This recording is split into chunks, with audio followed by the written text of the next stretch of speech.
Hello boys and girls, welcome back to the series of शतक।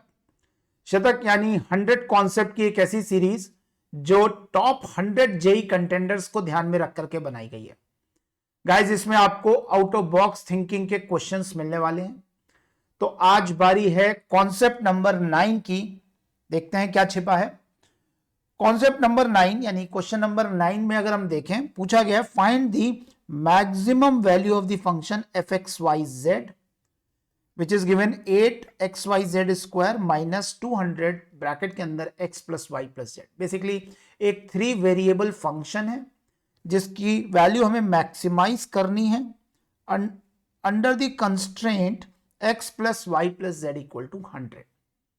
अगर हम traditionally देखें इसको हम कैसे सॉल्व कर सकते हैं, तो आप यहां से z की वैल्यू उठा करके यहां पुट करेंगे, आपको x और y यानी 2 वेरिएबल एक एक्सप्रेशन मिल जाएगा। वो 2 वेरिएबल एक्सप्रेशन यूजुअली x में क्वाड्रेटिक या y में क्वाड्रेटिक होती है और उसमें आप वैल्यू कैलकुलेट करके क्वाड्रेटिक की मिनिमम वैल्यू निकाल सकते हैं -d/4 है if it is a opening upward quadratic. Let's say कि y में क्वाड्रेटिक बन गई तो आप x के टर्म्स में मिनिमम वैल्यू निकाल सकते हैं और फिर वो जो मिनिमम वैल्यू आई उसकी फिर से मिनिमम वैल्यू निकाल सकते हो इन टर्म्स ऑफ x। तो ये यूजुअल कोर्स में क्वेश्चन ऐसा होता है, यूजुअली क्वाड्रेटिक बन जाती है, but if not quadratic then और कोई कॉम्प्लिकेटेड एक्सप्रेशन आ गया तब क्या करेंगे। यही सब बातों का रिप्लाई है इस वीडियो में। अगर इस तरह का कोई एक्सप्रेशन हो कि कंस्ट्रेंट डालने के बाद भी आपको कोई कॉन्सेप्ट हिट नहीं कर रहा है या फिर डायरेक्टली भी आप ये अप्लाई कर सकते हो, चाहे वो और किसी कॉन्सेप्ट से हो भी रहा हो। मेथड का नाम है Lagrange multiplier method, right. So guys, यहां पे लैग्रांज मल्टीप्लायर मेथड क्या है, इसमें पार्शियल डेरिवेटिव्स यूज होते हैं। जैसे आपने पहले भी पेयर ऑफ स्ट्रेट लाइन में, एलिप्स में, हाइपरबोला में जब आपको सेंटर निकालना था तो आपने पार्शियल डेरिवेटिव्स का यूज किया था। पेयर ऑफ स्ट्रेट लाइन में जब पॉइंट ऑफ इंटरसेक्शन निकालना था तो पार्शियल डेरिवेटिव्स को सॉल्व करके आपने पॉइंट ऑफ इंटरसेक्शन निकाला था। ठीक उसी तरह से यहां भी हम पार्शियल डेरिवेटिव्स का यूज करने वाले हैं। पहले देखते हैं एक एग्जांपल कि कैसे क्वेश्चन को हम सिंप्लीफाई कर सकते हैं यूजुअल मेथड से और फिर हम इसमें लैग्रांज मल्टीप्लायर मेथड लगाएंगे। सो गाइस, यहां पे लिखा है minimise this function F x Y z equal to x square plus Y square plus Z square over the constrained set defined by g x Y z is equal to 2x plus 3y minus Z minus 5 equal to 0। Basically आपको दो function दिए, x Y z के terms में एक function f दिया, एक function g दिया। अगर आप इस क्वेश्चन को जेई एडवांस की नजर से देखें या अपने कोर्स के अंदर की बात अगर हम सोचें तो एक तरह से ये आपसे पूछा जा रहा है find a point x, y, z on this plane, यानी प्लेन को सेटिस्फाई करने वाला पॉइंट हो, और which is nearest to the origin of R cube. मतलब ये 3D कोऑर्डिनेट सिस्टम का क्वेश्चन है, इसके लिए उन्होंने बोल दिया कि यहाँ आर क्यूब है। अब इस तरह का क्वेश्चन को अगर आपको सॉल्व करना है तो आप कैसे सॉल्व कर सकते हो। अगर मैं मेथड 1 की बात करूं तो भाई ये एक प्लेन है और उस प्लेन से इसकी हमें मिनिमम डिस्टेंस निकालनी है, किसकी, ओरिजिन की। क्यों? क्योंकि प्लेन को सेटिस्फाई करने वाला पॉइंट अगर x, y, z है और ये ओरिजिन है तो हम बोल सकते हैं कि ये डिस्टेंस होगा under root X square plus Y square plus Z square. और अगर आपको इसे मिनिमम कराना है तो आपको इस प्लेन से परपेंडिकुलर डिस्टेंस को मिनिमम कराना होगा। प्लेन की इक्वेशन है 2x plus 3y minus Z minus 5 equal to 0, right. तो अगर मैं यहाँ पे 2x plus 3y minus Z minus 5 equal to 0, इसकी ओरिजिन से डिस्टेंस को अगर मैं p बोल दूं, यानी एक्चुअली ये x, y, z यहां भी हो सकता था ना, प्लेन पे लाई कर रहा, बट सब जानते हैं मिनिमम डिस्टेंस कौन सी डिस्टेंस होती है, परपेंडिकुलर डिस्टेंस।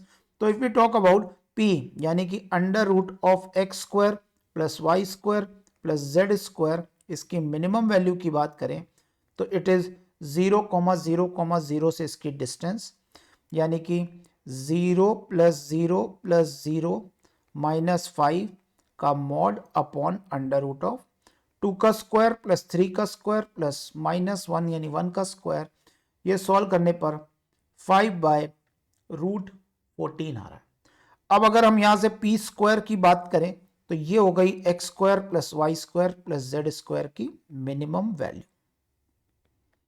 ये आ जाएगा 25/14, राइट। तो ये आंसर आ गया मेथड 1 से। अब ये लैग्रांज मल्टीप्लायर मेथड क्या है, कैसे हम इसको इंप्लीमेंट कर सकते हैं, इसी क्वेश्चन में अगर हमें इंप्लीमेंट करना हो तो ये भी देखा जा सकता है। समझते हैं क्या है लैग्रांज मल्टीप्लायर मेथड। गाइस यहां पे अगर किसी भी फंक्शन जो कि 2 या 2 से ज्यादा वेरिएबल लेता है f x Y z let's say, under the condition g x Y z equal to 0, अगर हमें ये निकालना है तो हमें एफ और जी ये दो फंक्शन बन गए जो एक्स वाई जेड के, एक फंक्शन जिसकी मैक्सिमाइज या मिनिमाइज वैल्यू निकालनी है, एक फंक्शन जो कि कंस्ट्रेंट की तरह काम कर रहा है। तो अपने को F X equal to lambda G X, यहाँ पे सफिक्स x का मतलब है partial derivative with respect to x, नहीं, what does fx means, it means del f over del x। What is fy means, it is del f over del y।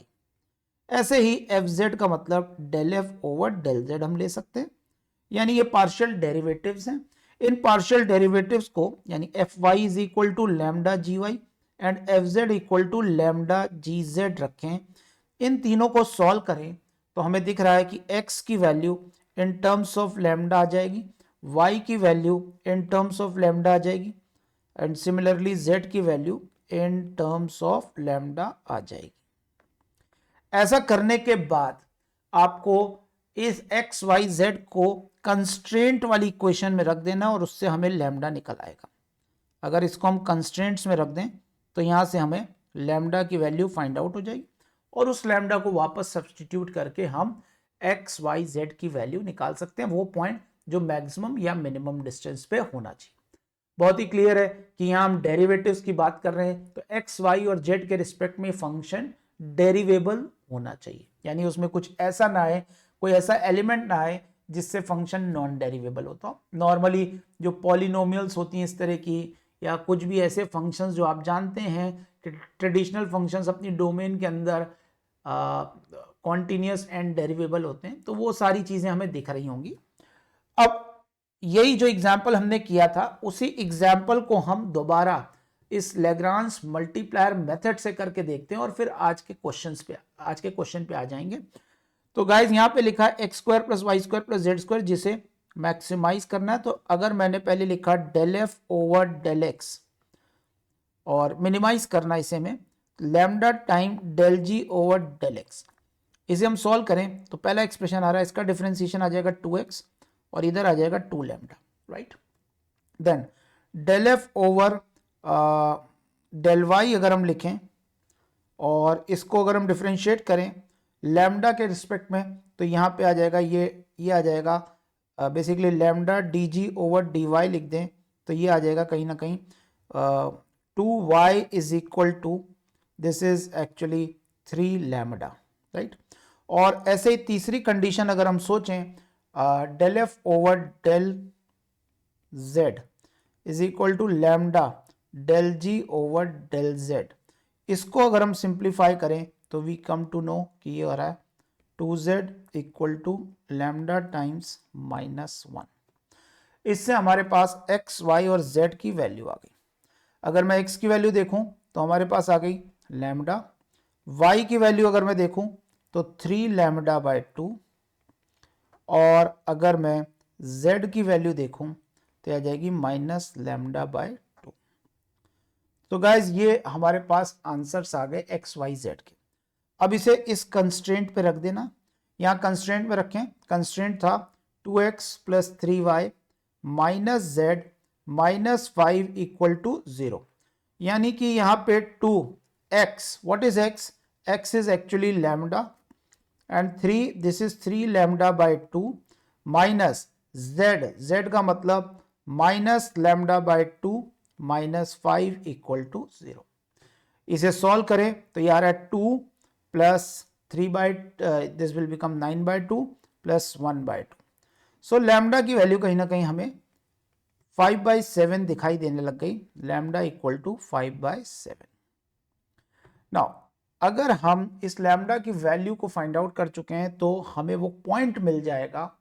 और अगर हम point निकालना चाहते हैं तो एक्स वाई जेड की value वापस वही रख देते हैं, लैम्डा यानी कि 5/7 और y is equal to 3 lambda by 2 यानी कि 3 लैम्डा बाई 2 यानी कि अगर हम लैम्डा को 5/7 लिख दें तो 15/7 और z की वैल्यू हो गई minus lambda by 2 is equal to this is minus 5/14। कहीं ना कहीं ये 3 लैम्डा बाई 2 है तो ये 14 आएगा, 15/14, राइट।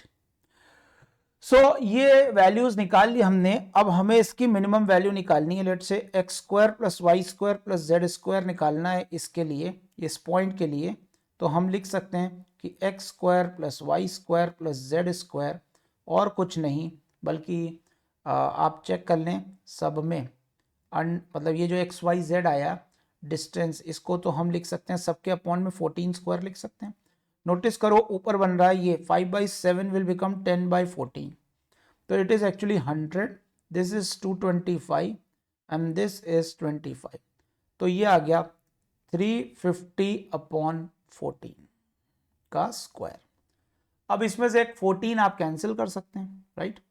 14 इंटू 2 इज 28 एंड 14 5 यानी कि ये 25/40। एडिशनली हमें यहाँ एक्स वाई जेड मिल गया। और अपने ट्रेडिशनल मेथड में आपको याद होगा, अगर ये एक्स वाई जेड आपको निकालना होता प्लेन पे, पीछे चलते हैं, अगर आपको ये प्लेन पे X comma Y comma Z निकालना है तो this is actually foot of perpendicular. उसका भी अपना एक फॉर्मूला होता है, फुट ऑफ परपेंडिकुलर भी निकाला जा सकता है। एनीवेज, बट ये जरूरी थोड़ी कि क्वेश्चन प्लेन वाला ही है। तो अभी यहाँ पे क्वेश्चन का आंसर आ गया 25/40, यही हमारा सेम आंसर आ रहा। अब एक्चुअली अपना क्वेश्चन तो कुछ और था, ये तो मैंने बीच में एक एग्जांपल लिया। तो अपना क्वेश्चन कौन सा है? क्वेश्चन है एफ एक्स वाई जेड, ये दिया हुआ है अंडर द कंडीशन दिस, ठीक है। अब आपको लैग्रांज मल्टीप्लायर मेथड से इसको सॉल्व करना है। तो गाइज यहाँ पे अगर मैं del F over del X is equal to lambda del ji over del X लिखूं पार्शियल डेरिवेटिव्स, यानी इसका डेरिवेटिव आ रहा है x के रिस्पेक्ट में 8yz square minus 200 is equal to lambda into 1। ऐसे del F over del y और lambda times del ji over del y is equal to आ जाएगा 8xz square minus 200 is equal to lambda into 1 फिर से, और del F over del Z is equal to lambda del ji over del z, ये आ जाएगा। इसको differentiate करो y के रिस्पेक्ट में, आई मीन z के रिस्पेक्ट में, तो ये आ रहा है 16xyz minus 200 is equal to lambda और इंटू 1 फिर से, यानी ये तीन इक्वेशंस हमारे पास आ गई। इन तीनों को अगर हम सॉल्व करें, लेट से इक्वेशन नंबर 1, 2 और 3 को हमें सॉल्व करना। लेट से 1 - 2 हमने किया, 1 - 2 किया तो यहाँ 8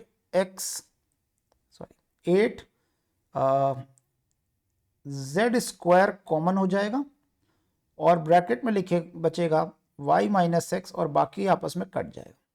तो हमें क्लियरली पता चल रहा है कि या तो y इक्वल टू x ले लो या z इक्वल टू 0 ले लो। z 0 लोगे, हमें निकालनी है मैक्स वैल्यू, ठीक है। तो अभी थोड़ी देर में हमें रियलाइज होगा कि हमें z 0 लेने पे सब कुछ 0 ही मिलने वाला। कैसे? आप इक्वेशन नंबर 2 - 3 भी करके देख लो। 2 - 3 करेंगे तो 8xz कॉमन, ब्रैकेट में आया x - 2y, this is actually x नहीं xz कॉमन हुआ और ब्रैकेट में आया z - 2y। तो हमारे पास z की वैल्यू आ गई, z is equal to 2y, right. अगर आप z को 0 लेते तो डेफिनेटली ऊपर वाले सारे डेरिवेटिव्स कहीं ना कहीं लैम्डा की वैल्यू 200 आ जाती, राइट, अगर हम x y या z में से किसी को 0 लें। बट इन दैट केस फिर ये एक्सप्रेशन तो मिनिमम आता, मैक्सिमम नहीं, यानी कि ये सारी वैल्यूज 0 हो जाती। तो हमारे पास जो वैल्यूज लेनी है हमें वो ये लेनी है, ठीक है।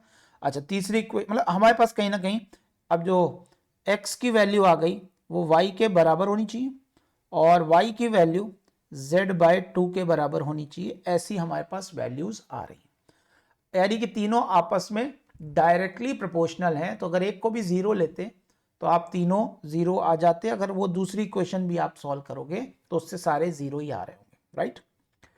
वो हमें लेना नहीं, हमें मैक्सिमाइज करना है वैल्यू को। किस वैल्यू को मैक्सिमाइज करना है, ये अब हमारे पास x, y और z आ गया। हमने क्या सोचा था कि हम इसको लैम्डा के टर्म्स में लिखेंगे।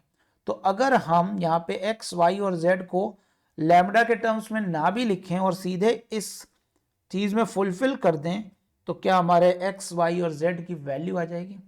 यानी कि x plus Y plus Z is equal to 100 actually. और इससे हम यहाँ पे x, इसे भी हम रख देते हैं x और इसे हम रख देते हैं 2x, दिस इज 100। इसीलिए 4x की वैल्यू आ गई 100, x की वैल्यू आ गई 25 and so is y and z is actually double of 2x। तो हमें वो अलग से लिखना होगा, यानी z की वैल्यू 50। देखिए कंस्ट्रेंट फुलफिल हो रहा है, 25 25 50 का एडिशन 100 होता है। गाइस अब इस कंस्ट्रेंट को यहां लिख दो, यानी एफ एक्स वाई जेड की वैल्यू हमें यहां पुट करनी है। आप क्या करो, पहले आप सब कुछ x के टर्म्स में निकाल लो। हमारे पास फंक्शन था 8xyz² minus this is 200x plus Y plus Z. तो पहले सब कुछ आप x के फॉर्म में निकाल लो। दैट मीन्स x को y को दोनों को x रख दिया तो यहां तो ये x² बनने वाला, और ये आ जाएगा z को हमने रख दिया 2x, तो ये आ जाएगा एक तरह से 4, 32x की पावर 4 माइनस 200, यहाँ पे ये पूरा सॉल्व करने पे 4x आ रहा है। तो 32x की power 4 minus 800x. Now if you calculate this expression, यानी इसमें x, y और z की वैल्यू 25 25, यानी f x y z ultimately purely x के टर्म्स में कितना आ गया, इट इज 32x की पावर 4 माइनस 800x, राइट। और इसी में आपको x की वैल्यू को 25 रखना है, यानी if you put here 25 25 50, you will come to know कि आंसर आ रहा है ये 25 की पावर 4 माइनस 800 इंटू 25। इसको कैलकुलेट कर लीजिए, यही इसकी मैक्सिमम वैल्यू है। तो थोड़ा सा अगर मैं करूं कि 25 का स्क्वायर कॉमन ले लेता हूं, लेट्स से 25 का स्क्वायर कॉमन ले लूं, 32 इंटू 25 का स्क्वायर यहाँ बचा, माइनस ईजी रहेगा सॉल्व करने पे। अगर हम इसको 25 से डिवाइड कर दें तो ये 75 पूरा पूरा गया, राइट, 50, और ये 32, ग्रेट। तो ये तो आपका बहुत ही आसान आ गया, यानी 625 मल्टीप्लाइड बाय 32 भी common, multiplied by 625 minus 1 and so on. मतलब आप इसको सॉल्व करके मैक्सिमम वैल्यू तक आसानी से पहुंच सकते हैं। तो ये है लैग्रांज मल्टीप्लायर मेथड। गाइज अभी भी अगर आपने इस चैनल को सब्सक्राइब नहीं किया है तो सब्सक्राइब कर लें। अच्छा लग रहा है लाइक भी कर सकते हैं, अपने फ्रेंड्स से शेयर कर सकते हैं।